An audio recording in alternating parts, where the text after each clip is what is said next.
Orion, le fasce di Van Allen e la fuga dai confini della Matrix, l'evento unico del 2026. Un saluto sincero e grazie di essere approdati su Canal 104 Plus. È il plus che fa la grande differenza.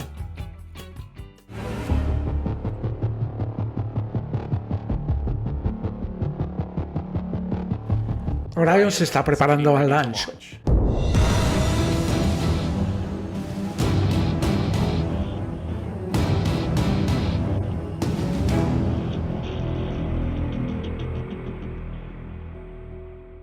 Mi chiamo Kelly Smith e mi occupo della navigazione delle guide di Orion.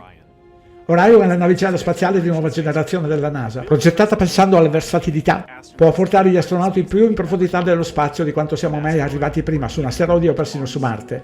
Per queste missioni, Orion deve essere una navicella spaziale estremamente robusta, in grado di resistere ad alte velocità, temperature torride e radiazioni estreme.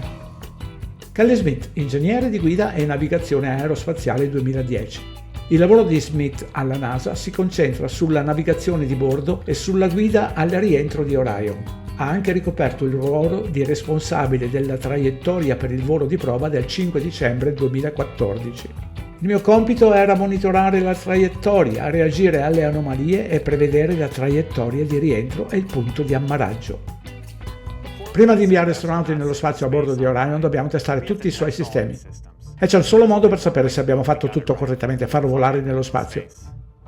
Per il primo volo di Orion non ci saranno astronauti a bordo.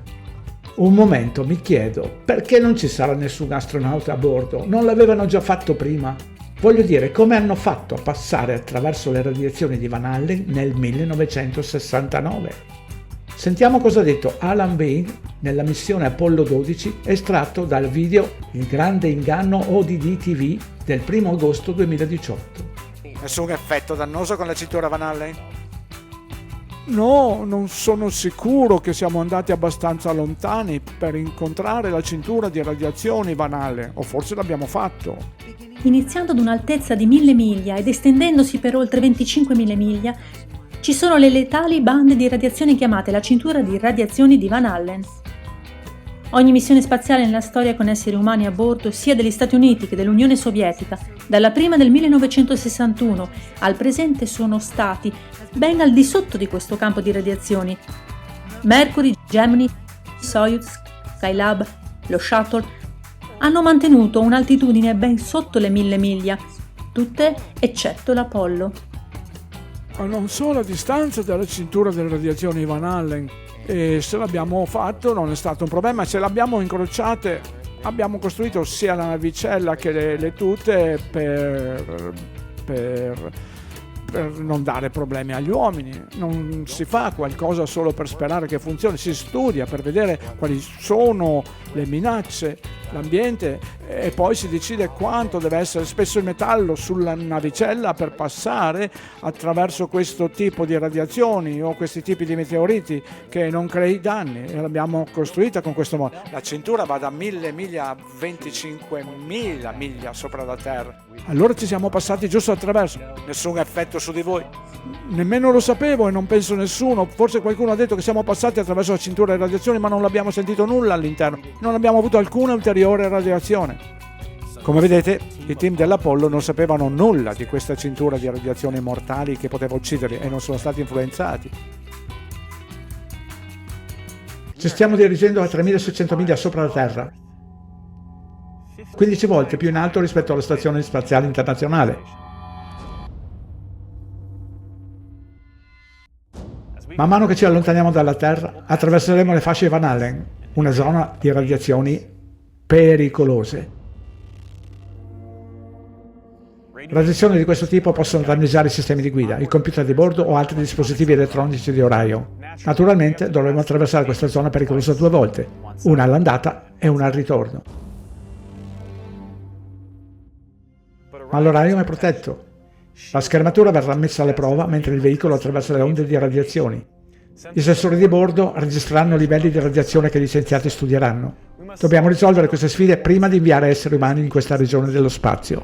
Fermi tutti, ma non avevano già risolto questi problemi prima di inviare gli uomini sulla Luna con le missioni Apollo? O forse l'ignoranza ha risolto i grossi problemi che avrebbero dovuto affrontare? dal video Radiazioni del 4 ottobre 2024. Quindi cosa si può usare per schermare le radiazioni? Niente. Voglio dire, alluminio e plastica sono inutili, ma nessuno di quelli che sono andati sulla Luna è morto o ha ricevuto avvelenamenti da radiazioni e nessuno ha avuto il cancro. Addirittura 4 di loro sono ancora vivi oggi nel 2024.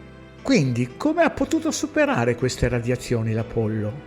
Voglio dire, la scienza come spiega questo? Non può spiegarlo perché non sono mai andati oltre l'orbita bassa. Rivediamo alcuni spezzoni dal meraviglioso video Terra, il grande inganno, parte seconda, stilato dal fisico nucleare Roberto Morini. Sentiamo cosa dice Samantha Cristoforetti il 22 gennaio 2015 durante una diretta con alcuni studenti di Roma, dove sciorina una cosa molto compromettente per l'agenzia che rappresenta. Quando ci avventureremo più lontani, oltre l'orbita bassa. Discorso molto simile per quanto riguarda lo sviluppo di tecnologia. L'ignoranza è credere nelle troppe grosse menzogne della Matrix, gestita da opportunisti che non hanno alcun rispetto per i propri simili. Ecco perché l'evento unico del 2026 fuga dai confini della Matrix. Link nella descrizione del video.